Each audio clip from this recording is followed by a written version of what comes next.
So stop right there a minute. If you're thinking about buying out your EV lease, you could be walking into £3,000 overcharge trap. And industry estimates suggest up to 70% of UK lease buyers don't fully understand how buyout calculations work. And you know what? The finance companies are actually counting on that confusion. Now look, I'm not paid by any lease company to say this. This is independent consumer advice to protect your wallet.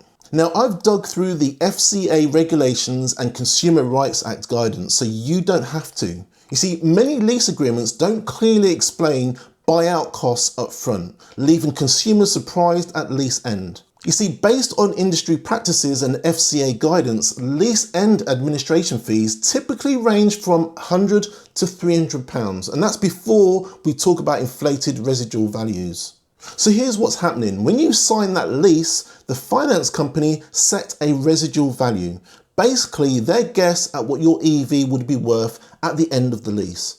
But based on real consumer experiences, these are often set 10 to 20% above actual market value. So let me give you a real example. Sarah from Manchester faced an £18,500 buyout price for her Nissan Leaf, but identical cars were selling for £15,500 on Auto Trader.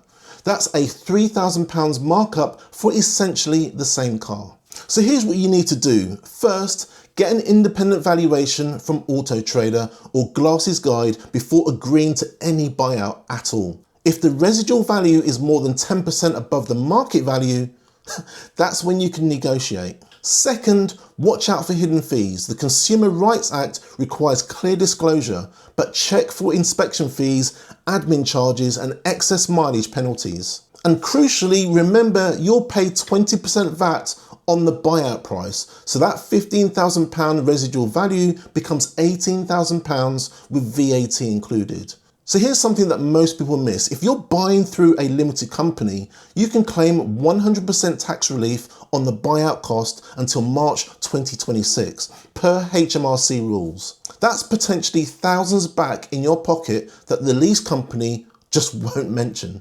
So bottom line, don't just accept the buyout price. Get independent valuations, challenge inflated residuals, and know your consumer rights under the FCA regulations. And if you're interested, my Thursday newsletter breaks down every EV policy change, hidden cost and money saving opportunity just like this, and the lease buyout strategy. It's free and it could easily save you thousands on your next EV decision. And if you've got questions about your specific lease situation, drop them below. I read every single comment that comes through.